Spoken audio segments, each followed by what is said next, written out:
Hello and welcome to our channel. आज हम एक ऐसी मिस्टीरियस स्टोरी के ऊपर बात करेंगे जिसके ऊपर किसी ने बात नहीं की, ना किसी बड़े मीडिया आउटलेट्स ने, ना किसी बड़े न्यूज़पेपर ने नहीं बात की। बस 4 तारीख को एक ऐसी हेडलाइन चला के रख दी कि वह बीजेपी जीत चुकी है, बीजेपी जीत चुकी, कांग्रेस हार चुकी है। 5 तारीख को भी कुछ ज़्यादा खास नहीं, सिर्फ एक हेडलाइन बना दी कि बस स्टॉक मार्केट इतना गिर चुका था। हालांकि ये स्टोरी का एंडिंग पोर्शन है, बट शुरुआत कहीं और हुई थी, स्टार्टिंग कुछ और हुआ था। अगर आपने स्टॉक मार्केट में आप इंटरेस्टेड हो तो आपको ये वीडियो ज़रूर देखना चाहिए, क्योंकि आपके ब्रेन में जब ये बातें घुसेंगी ना तो आपको एहसास होगा कि किस तरीके से एक न्यूज़ मीडिया आउटलेट्स या किस तरीके से एक फॉरेन इन्वेस्टर्स, किस तरीके से आपका मेहनत का पैसा आप किसी की जेब में डाल के हंसते हंसते जेब में डाल के आ जाते हैं और आपको पता भी नहीं चलता, ना आपको कभी आइडिया होता है कि आपने कितनी बड़ी गलतियां कर दी होती हैं और क्या हो चुका होता है। तो इस वीडियो का जो टाइटल है वो टाइटल जस्टिफाइड है कि भाई exit poll stock market scam. और let's start our videos. But उसके पहले अगर आप इस चैनल के ऊपर नए हो तो प्लीज़ वीडियो को लाइक करें, अपना एक इम्पॉर्टेंट कमेंट आपसे जो रिलेट लगता है, आपको जो वीडियो में लगता है कि भाई ये चीज़ ने बहुत अच्छी बोली है, वो कमेंट नीचे लिख के जाए। और एक लास्ट, अगर आप चाहते हो कि आप हमेशा स्टॉक मार्केट में ग्रीन में रहें तो जो मेरे चैनल के नीचे रेड बटन में सब्सक्राइब लिखा हुआ है उसको दबा देना, तो लाइफ टाइम आप ग्रीन में रहोगे, रेड में रहोगे नहीं। चलो जोक्स अपार्ट, आगे बात करते हैं कि लेट्स स्टार्ट आवर वीडियोस। हुआ क्या था, तो इसकी शुरुआत होती है 31 मई 2004 को।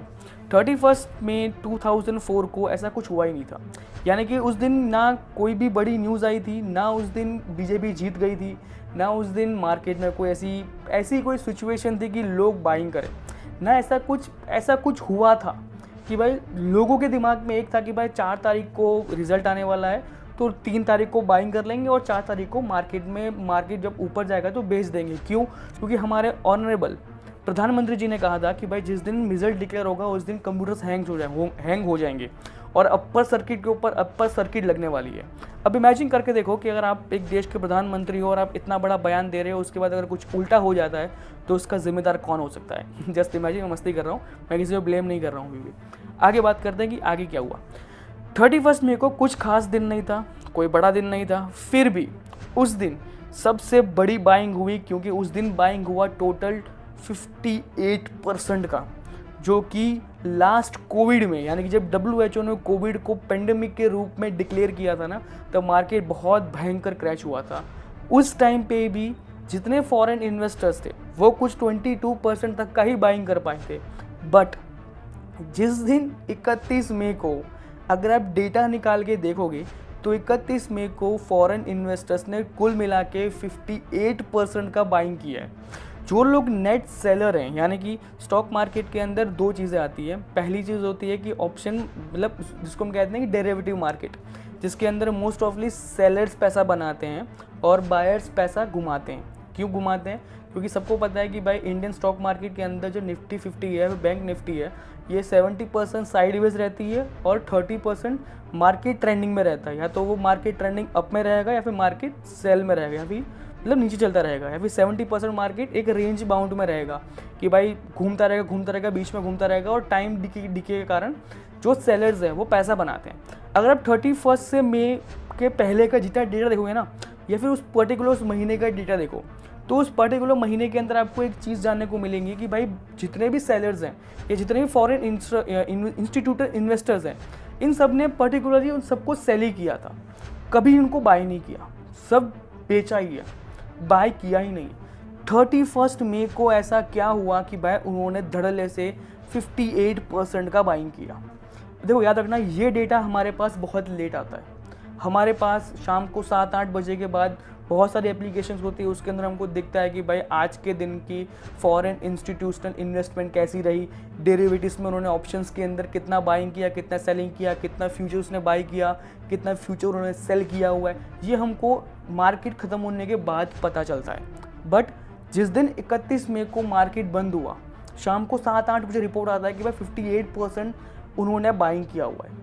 अब इमेजिन करो कि 58% बाइंग किया हुआ है फॉरेन इन्वेस्टर ने, तो सिंपल सी बात है, जब जब भी नेक्स्ट डे मार्केट ओपन होगा, क्यों? क्योंकि 31 मई को फ्राइडे था, 1 तारीख को सैटरडे है, 2 तारीख को संडे है, 3 तारीख को मंडे है और मंडे को मार्केट ओपन होगा और मार्केट प्लस में ही खुलेगा।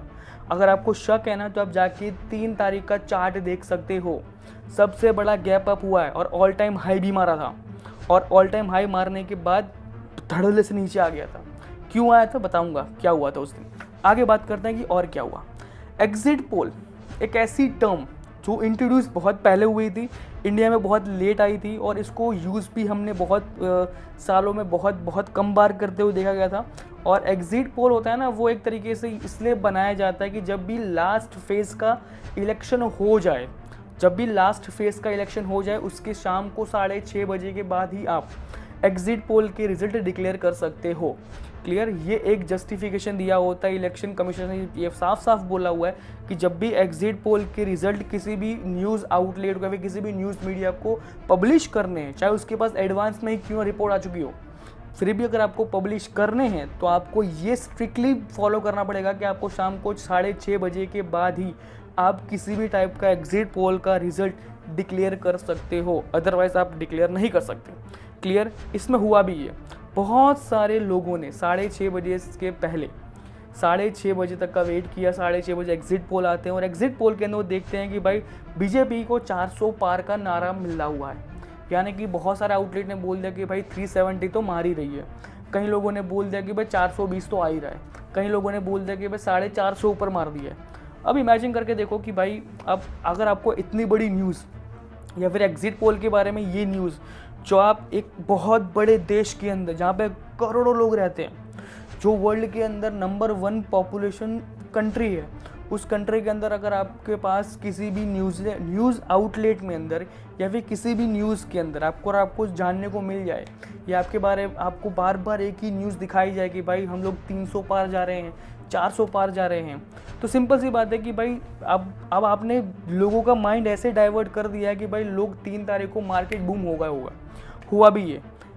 बट यहाँ पे एक ट्विस्ट ये है, 31 तारीख को इंस्टीट्यूशनल बायर्स ने बहुत पैसा बनाया था, बहुत ज़्यादा बाइंग की थी, और 3 तारीख को मार्केट अपने ऑल टाइम हाई को टच करता है। जस्ट इमेजिन करके देखो कि मैं आपको इतना सिंपल लॉजिक दे सकता हूँ कि 31 मई को जो स्टॉक 100 रुपये का था, वो 3 जून को 1000 रुपये जाता है। कितना? 1000 रुपये। ये ऑल टाइम हाई की बात हो रही है। बट कुछ चीज़ें चेंज होती है जब 4 तारीख को रियल रिज़ल्ट डिक्लेयर होता है।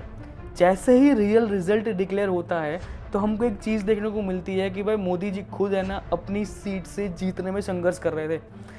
उनकी पूरी पॉलिटिकल पार्टी जीतने में संघर्ष कर रही थी, जीतने के आसपास भी नहीं घूम रही थी। क्लियर? और इससे होता क्या है? मार्केट क्रैश होता है, और इस मार्केट क्रैश के दौरान 30 लाख करोड़ का लॉस होता है इंडियन स्टॉक मार्केट में रिटेलर्स का। तो मैं आपसे ये पूछता हूँ कि 31 मई को फॉरेन इंस्टीट्यूशन ने बाइंग किया, 3 जून को ऑल टाइम हाई पे बेच दिया, उसके बाद वो नेट सेलर बन के बैठे थे, वो लोग प्योर सेलर बन के बैठे थे। और 4 तारीख को जब मार्केट क्रैश हुआ तब उन्होंने बहुत पैसा बनाया। उन लोगों को पता था कि भाई इंडियन रिटेलर्स इतने मैनिपुलेटेड हैं कि वो न्यूज़ को सिर्फ सुनने के बाद ही अपने स्टॉक्स को, अपने ऑप्शन बाइंग को इस हद तक बेचना शुरू करेंगे कि वो धड़ल्ले से भागेंगे, स्टॉक मार्केट छोड़ के, ऑप्शन को छोड़ के, अपनी सारी पोजीशंस को स्क्वायर ऑफ करके वो भागेंगे। और वो लोग उनको पूरा पता था। इसे कहते हैं इनसाइडर ट्रेडिंग। हो सकता है कि भाई बहुत सारे मीडिया आउटलेट ने प्रेडिक्ट कर दिया हो कि भाई ऐसी कोई न्यूज़ आने वाली है जिसके बलबूते के ऊपर 3 तारीख को मार्केट चढ़ेगा और 4 तारीख को मार्केट टूटेगा। बट ये चीज़ें फॉरेन इंस्टीट्यूशन इन्वेस्टर्स को बहुत पहले से ही पता थी, क्योंकि उन्होंने उस दिन बहुत पैसा बनाया था।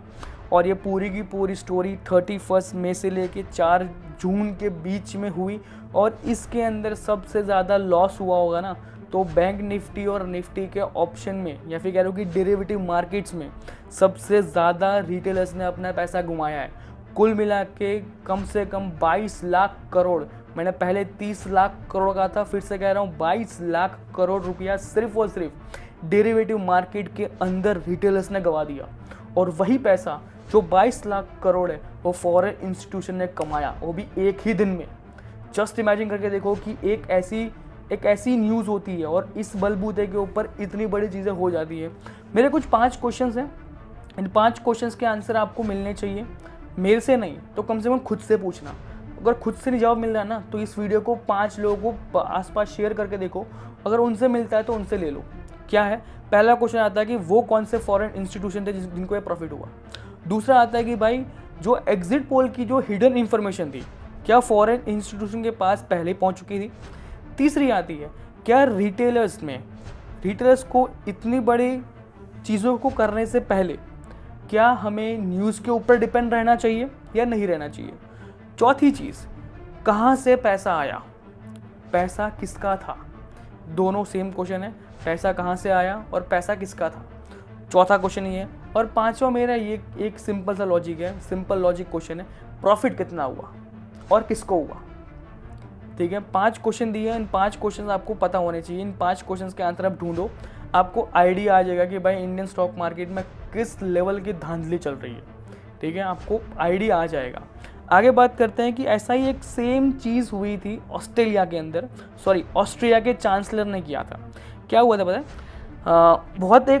बहुत मस्त चीज़ की थी। उसके ऊपर तो उस चांसलर को खुद को रिज़ाइन देना पड़ा था। हुआ गया था 2021 के अंदर ऑस्ट्रेलिया चांसलर्स ने खुद को इलेक्शन में खड़ा किया और ओपिनियन पोल होता है ना, उसको मैनिपुलेट किया और उसको इस तरीके से मैनिपुलेट किया कि भाई जो इलेक्शंस थे उनके रिज़ल्ट को बहुत ज़्यादा डाइवर्सिफाई कर दिया गया, बहुत ज़्यादा डिवाइड कर दिया गया, जिससे हुआ ये कि भाई वो चांसलर्स को चांस मिला कि वो जीत सके।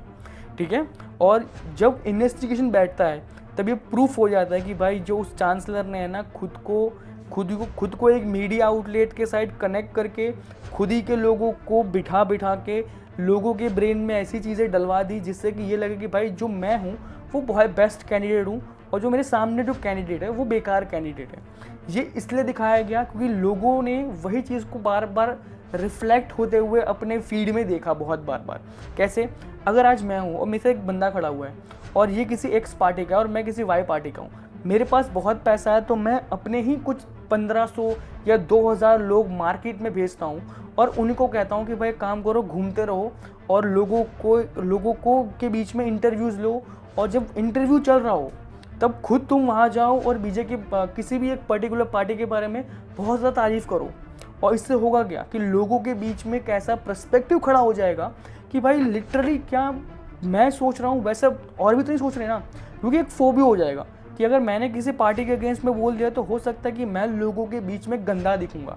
यही एक थिंकिंग थी जिसके कारण बाद में लोगों ने उस चीज़ में लेके एग्जिट पोल में या फिर ओपिनियन पोल में जो ऑस्ट्रेलिया के चांसलर थे उसको जीत मिली। अब उसको जीत मिली, उसने सेम चीज़ अपनाई थी, अपने ही लोगों के बीच में जाके अपने लोगों को बिठा दिया और अपने ही उन्हीं के खुद के लोग उनकी तारीफ़ किए जा रहे हैं। तो लोगों को लगा कि हो सकता है कि भाई अगर इतने लोग तारीफ़ कर ही रहे हैं तो हो सकता है वो सही इंसान होगा। ये सोच के उस इंसान को वोट मिल गए और वोट मिलने के बाद वो जीत भी गया। बट जब इन्वेस्टिगेशन बैठी तब उसको रिज़ाइन रखना पड़ा, उसको एक्सेप्ट करना पड़ा कि उसने ये चीज़ें की है। बट इंडिया के अंदर वो एक स्टेप ऊपर लेके चले गए। इंडिया के अंदर एक स्टेप ऊपर कैसे गए? इंडिया के अंदर वो डायरेक्ट स्टॉक मार्केट को डायरेक्ट हिट करते हैं कि भाई एक पर्टिकुलर पार्टी जीतेगी तो मार्केट बूम करेगा, एक पर्टिकुलर पार्टी हारेगी तो मार्केट क्रैश करेगा। क्यों? पता नहीं। क्योंकि ये कहते हैं कि भाई इंडिया के अंदर सबसे ज़्यादा जो छोटे इन्वेस्टर है ना वो सबसे ज़्यादा है। इंडिया के अंदर कोई भी बड़े फॉरेन इंस्टीट्यूशनल इसलिए एंट्री करते हैं, उसका मेन रीज़न इतना है कि उनको पता है कि at the end of the day जो रिटेलर्स हैं उनके पास इतना नॉलेज नहीं है। अगर उनके पास इतना नॉलेज होता ना तो वो उस दिन 30 लाख करोड़ का वो स्कैम करके भाग नहीं जाते। वो हमारा पैसा हमारे इंडिया में रहता और इंडियन स्टॉक मार्केट में इतना दम होता कि वो उस दिन वो बाइंग करते। और बाइंग किया, कैसे किया बताता हूँ। 4 तारीख को मार्केट क्रैश होने के बावजूद वो 5 तारीख को पुल बैक लेता है। क्यों लेता है पता है? सिर्फ और सिर्फ इंस्टीट्यूशनल इन्वेस्टर्स के दम पे नहीं लेता है। इंस्टीट्यूशनल इन्वेस्टर उस दिन भी बेचने में लगे थे, उस दिन भी अपने स्टॉक्स को बेच रहे थे। बस एक चीज़ थी कि जो इंडियन रिटेलर्स थे ना वो उस चीज़ को खरीदे जा रहे थे। क्यों बताएं? एक चीज़ समझो, एक चीज़ जो है मैंने इतने टाइम में स्टॉक मार्केट में लर्न की है ना, वो एक चीज़ है कि जब भी लोग बेच रहे हो ना तब आप खरीदो, और जब लोग खरीद रहे हो ना, बहुत ज़्यादा लोग खरीद रहे हो ना, कि भाई आपको लग रहा हो कि भाई बहुत ज़्यादा डर का माहौल हो चुका है और लोग बेचे जा रहे हैं, तब बेटा खरीद लो, वो राइट टाइम होगा। मैंने पेंडेमिक के टाइम में स्टॉक को ख़रीदा, मैंने 4 जून को स्टॉक्स को ख़रीदा, मैंने 2 ही टाइम पे बहुत बड़ी हाई क्वांटिटी के अंदर स्टॉक्स को ख़रीदा था। ठीक है, मैं स्टॉक्स का नाम नहीं कहूँगा, पर आपको एक सजेशन दे रहा हूँ कि आपको कब खरीदना चाहिए और कब वो खरीदना नहीं चाहिए। आगे बात करते हैं कि और क्या चीज़ें हुई। एग्जिट पोल के अंदर जो एग्जिट पोल स्कैम है, इसके अंदर हुआ क्या, जो स्मॉल इन्वेस्टर्स थे उनका लाखों में करोड़ों में नुकसान हुआ, और जो बिग ग्रुप इन्वेस्टर्स थे उनको लाखों करोड़ों में फ़ायदा हुआ। ये था एक आपका इंडियन स्टॉक मार्केट स्कैम, या कह लो कि exit poll stock market scam, जिसके ऊपर मैं बोलता हूँ कि इन्वेस्टिगेशन होना चाहिए, जिसके ऊपर लोगों को आवाज़ उठानी चाहिए, जिसके अंदर लोगों को आगे बढ़ के बात करनी पड़ेगी सरकार से। NSE, BSE या फिर कह लो कि जो जितने भी स्टॉक मार्केट की एजेंसीज़ हैं उनको इन जिसके ऊपर इन्वेस्टिगेशन बिठाना चाहिए। आखिरकार जानना चाहिए कि भाई 31 मई को कोई सिचुएशंस या कोई ऐसी बात लीक हुई थी, या कहाँ से लीक हुई थी, या ऐसी कोई चीज़ हो चुकी थी कि जो फॉरेन इन्वेस्टर के पास पहले से वो चीज़ आ चुकी थी। अगर वो चीज़ आ चुकी थी तो यहाँ पे इनसाइडर ट्रेडिंग का एलिगेशन लगता है कि जो इंडिया के अंदर इनलीगल है। ये इतना बड़ा इनलीगल हो सकता है क्योंकि आपको पता ही नहीं है। 31 मई को अगर मुझे कोई बता देना कि कल XYZ स्टॉक चलने वाला है और वो कल 10% का या फिर 100% की, या फिर कह लो कि वो अपर सर्किट मारने वाला है 2% की, 3% की, 4% की, अगर मैं आपको ये बोल दूँ और आप मैं बोलता हूँ अगर मेरे पास 100% श्योर शॉर्ट न्यूज़ है ना, तो भाई मैं अपनी आधी संपत्ति को लगा के वो 1-2%, 4%, 5% खींच जाऊँगा। क्यों? मुझे पता है कि मेरे पास एक श्योर शॉर्ट न्यूज़ आ चुकी है। अब इमेजिन करो कि अगर आपको 31 मई को पता होता कि भाई बाइंग करना चाहिए तो आप बाई करते, और आपको पता होता कि 3 तारीख को आपको ऑल टाइम हाई पे बेच देना है तो आप बेचते। अगर आपको पता होता कि 4 तारीख को मार्केट क्रैश करेगा तो आप क्रैश में पैसा बनाते, आप क्रैश में भी पैसा बनाते। क्यों? क्योंकि आप बाद में सेलर बन जाते, तो आप तीनों दिन पैसा बनाते। बट वो तीनों दिन इंडियन रिटेलर्स ने बहुत पैसा गमाया, बहुत ज़्यादा घुमा दिया, बहुत ज़्यादा। सबका पोर्टफोलियो लाल था, सबका पोर्टफोलियो सब रेड में बैठे हुए। क्यों? क्योंकि उस दिन जो इन्फॉर्मेशन इंडियन स्टॉक मार्केट में एक रिटेलर तक पहुंच रही थी ना, वो बहुत लेट पहुंच रही थी, और जो फॉरेन इंस्टीट्यूशन थे उनको 2 या 3 दिन पहले ही पता था कि भाई आखिरकार रिजल्ट क्या होने वाला है, किस तरीके का होने वाला है और क्या हो सकता है। चलो ख़त्म करते हैं आज का वीडियो, यहाँ तक ही रखते हैं। अगर आपको सही में अगर मेरी इन्फॉर्मेशन बहुत सही लगी हो, अगर आपको सुनने में बड़ा मज़ा आया हो, तो don't forget to like, share and subscribe. और ऐसे ही बहुत सारी मेरे पास स्टोरीज़ हैं जिनके ऊपर मैं इन्वेस्टिगेशन करता रहता हूँ, मैं रिसर्च करता रहता हूँ, और ऐसे ही इस टाइप की स्टोरीज़ को मैं और आगे लेके आता रहूँगा आपके लिए। बिफोर दैट, अगर आपको लगता है कि आपको कल ग्रीन में बैठना है तो आज मेरे सब्सक्राइब चैनल के नीचे जो रेड कलर का बटन है उसको दबा दो, जिससे कि आप लाइफ टाइम कभी रेड में नहीं होगे, हमेशा ग्रीन में रहोगे। चलो मिलते हैं, बाय बाय, टेक केयर।